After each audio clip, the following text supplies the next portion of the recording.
नमस्कार दोस्तों। हनुमान चालीसा का चमत्कार। व्हील चेयर पर बैठी सावित्री देवी हमेशा की तरह प्रभु राम का नाम जप रही थी। रघुकुल रीत सदा चली आई, प्राण जाए पर वचन न जाए। तभी सावित्री पास रखी मेज से पानी का गिलास उठाने की कोशिश करती है और पानी का गिलास गिर जाता है। सावित्री की आंखों में आंसू आ जाते हैं। वह मन में सोचती है, हे प्रभु राम, ये कैसी जिंदगी दी है तुमने मुझे। यह बोझ बनकर रह गई हूँ मैं। क्या मुझे इस मुसीबत से निकालने का कोई रास्ता नहीं है? तभी पड़ोस की लड़की गिलास गिरने की आवाज़ सुनकर आ जाती है और कहती है, क्या हुआ आंटी?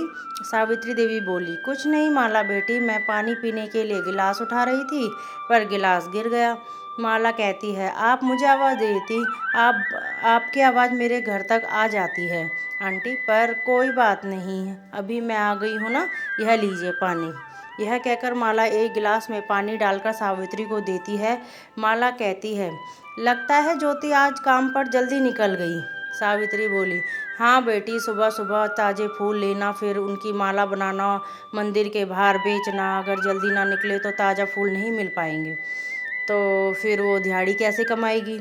सावित्री के बुढ़ापे का सहारा ज्योति ही थी। कुछ साल पहले सावित्री एक एक्सीडेंट में अपने पति को खो चुकी थी और खुद भी इस एक्सीडेंट में चोट खाकर व्हील चेयर पर आ गई थी। ज्योति मंदिर के बाहर फूल लेकर बैठी थी, फूल भी बेच रही थी और साथ साथ मालाएं भी बनाती जा रही थी। वह मन में सोच रही थी, हे प्रभु, आज तो कुछ खास बिक्री भी नहीं हुई, बस 2-4 मालाएं बिक जाए तो आज मेरी दिहाड़ी बन जाएगी। तभी ज्योति के कानों में एक बच्चे की आवाज़ पड़ी, बचाओ बचाओ, अरे कोई तो बचाओ। आवाज़ मंदिर के पास वाले तालाब से आ रही थी। ज्योति भागकर तालाब के पास पहुंची। उसने देखा कि एक बच्चा तालाब में डूब रहा है। ज्योति ने तालाब में छलांग लगा दी। मंदिर के पास बने उस तालाब में लोग सिक्के फेंककर, हाथ जोड़कर नमन करते थे। दूसरों की देखा देखी उस बच्चे ने भी तालाब में सिक्का फेंका और सिक्का फेंकने में उसका पैर फिसल गया।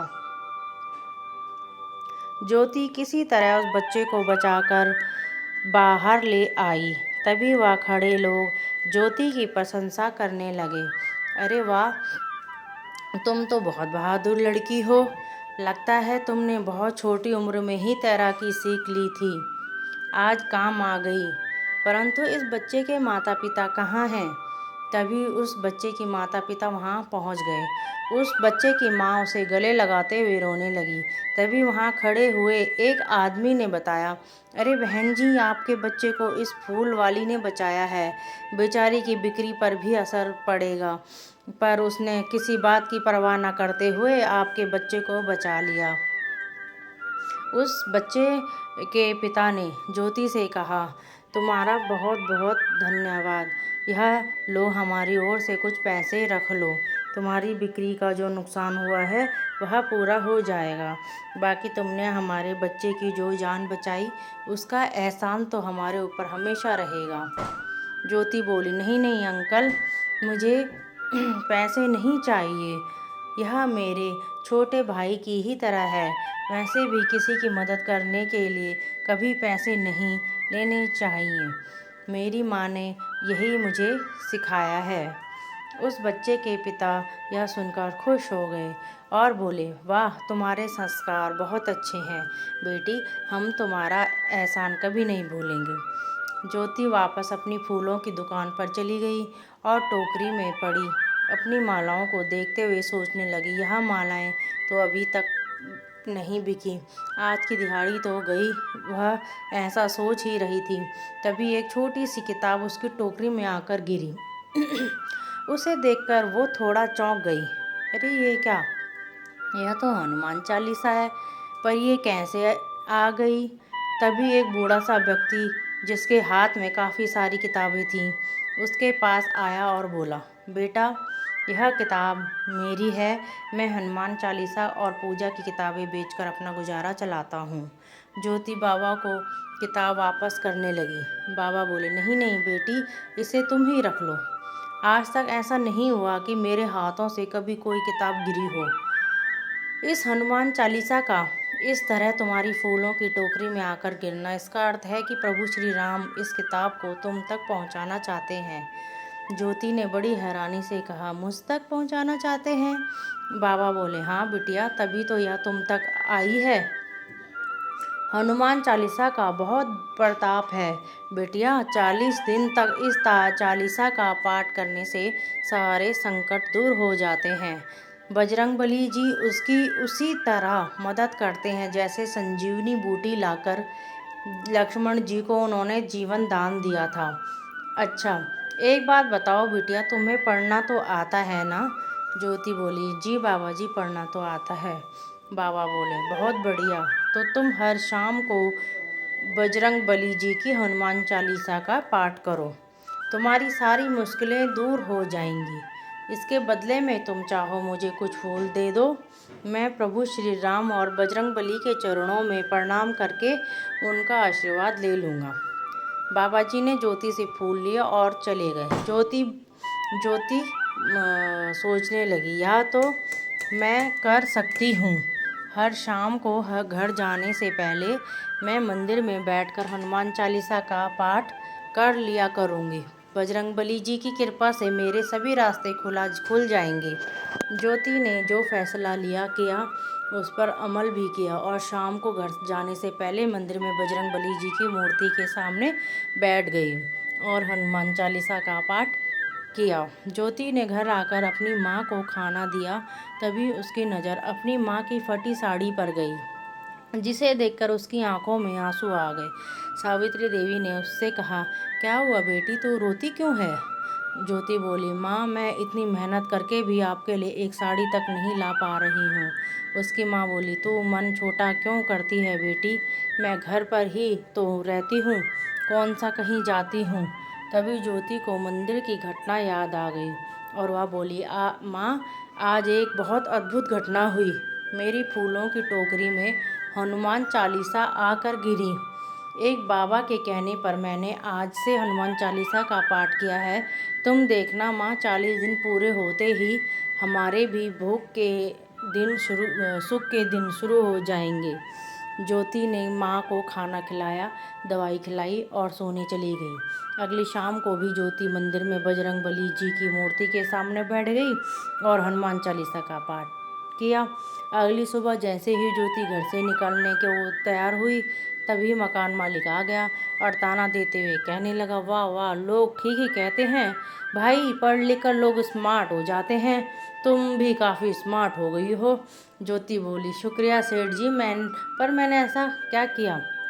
सेठ बोला, अब देखो ना, तुम सुबह सुबह अंधेरे में ही निकल जाती हो, क्योंकि तुम्हें पता है बाद में मैं आकर किराया मांगूंगा। पीछे से अपाहिज माँ होगी तो उसे तो मैं कुछ कह नहीं सकता, पर देखो आज मैं तुमसे भी ज़्यादा स्मार्ट हो गया और तुम्हें सही समय पर पकड़ लिया।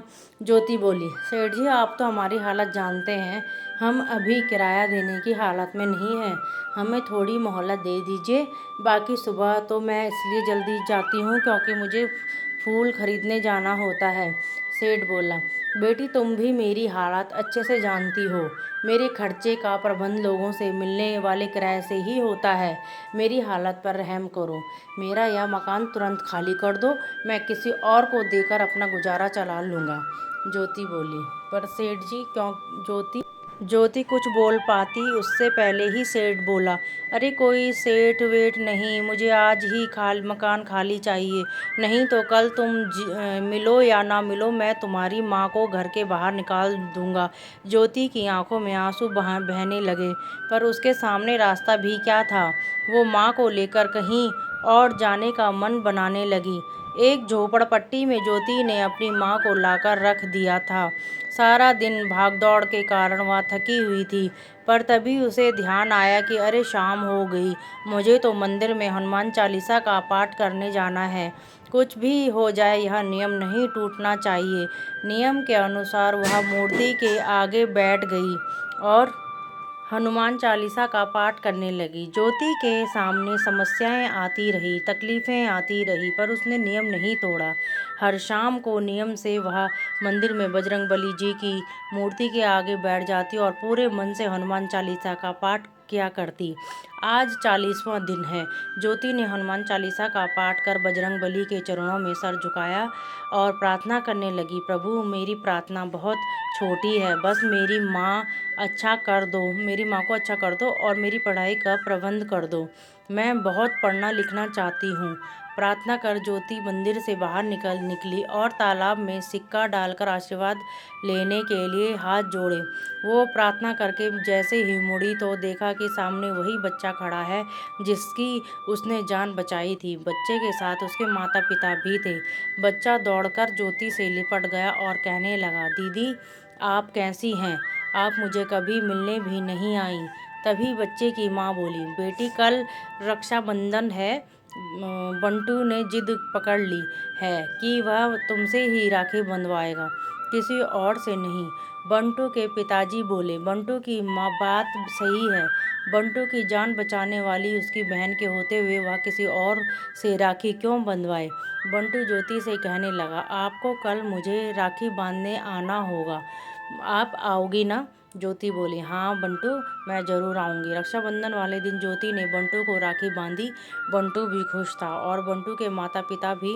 तभी बंटू के पिता ने ज्योति से पूछा, ज्योति बिटिया तुम स्कूल पढ़ने जाती हो क्या? ज्योति बोली, नहीं अंकल, पहले जाती थी, पर अब अभी तो मुझे अपने और अपनी माँ के लिए कुछ कमाना होता है, इसलिए नहीं जा पाती। तभी बंटू की माँ बोली, पर तुम अब से जाओगी। जब बंटू स्कूल जाता है तो उसकी दीदी भी जाएगी। बंटू भी खुश होता हुआ बोला, हाँ माँ, मैं और दीदी साथ साथ स्कूल जाएंगे। ज्योति ने कहा, पर मुझे मेरी माँ की देखभाल भी करनी होती है ना? बंटू के पिताजी ने मुस्कुराकर कहा, बिटिया उसकी चिंता मत करो, हम तुम्हारी माँ की देखभाल का इंतज़ाम भी कर देंगे और उनका इलाज भी करवाएंगे। ज्योति की आंखों से आंसू बहने लगे। वो बहुत खुश थी कि बजरंगबली जी ने उसकी प्रार्थना सुन ली थी। ज्योति मंदिर के बाहर खड़े होकर आने जाने वालों को हनुमान चालीसा की प्रतिमा बांट रही थी और मन ही मन सोच रही थी कि जिस तरह हनुमान चालीसा के प्रताप से मेरा जीवन बदला, दूसरों का भी बदलना चाहिए। हनुमान चालीसा के पाठ से उनके भी संकट दूर हो जाएंगे। आने जाने वाले लोग ज्योति से हनुमान चालीसा की प्रति लेते हैं और उसे माथे से लगाते हैं। तभी ज्योति की नज़र उस बाबा पर पड़ी जिसने उसे हनुमान चालीसा दी थी। ज्योति उस बाबा के पास गई और बोली, प्रणाम बाबा, आपने सही कहा था, हनुमान चालीसा के पाठ से मेरा जीवन बदल गया, मेरी जीवन की मुश्किलें दूर हो गई। बाबा मुस्कुराते हुए बोले, इसमें तुम्हारी भी तो हिम्मत है बेटी, तुमने अपना नियम नहीं तोड़ा। एक बार प्रण करके नियम से काम किया जाए तो सफलता मिलती ही मिलती है। हनुमान चालीसा का पाठ करने के दिनों में तुम्हारी मुश्किलें बढ़ी, पर तुमने नियम नहीं तोड़ा। प्रभु परीक्षा लेते हैं, पर जब घबराना नहीं चाहिए, अपना नियम बनाए रखना चाहिए। ज्योति बोली, बाबा मैं आपकी कृपा कभी नहीं भूलूंगी, आपने ही मुझे यह रास्ता दिखाया है। बाबा ज्योति की बात सुनकर मुस्कुराए और देखते ही देखते एक पेड़ के पीछे अदृश्य हो गए। ज्योति को न जाने ऐसा क्यों लगा जैसे साक्षात हनुमान जी ही उनके सामने थे और उसकी मदद करके वह आंखों से ओझल हो गए। ज्योति ने हाथ जोड़कर आंखें बंद की, सर झुकाया और बस इतना ही कहा, जय बजरंगबली, जय श्री राम। अगर दोस्तों आपको यह कहानी पसंद आई हो तो वीडियो को लाइक करके कमेंट में जय हनुमान जी, जय श्री राम ज़रूर लिखें। और हाँ, चैनल पर अगर आप पहली बार आए हैं तो चैनल को सब्सक्राइब ज़रूर कर लें। जय श्री राम, जय हनुमान। धन्यवाद दोस्तों, बताइएगा आपको कैसी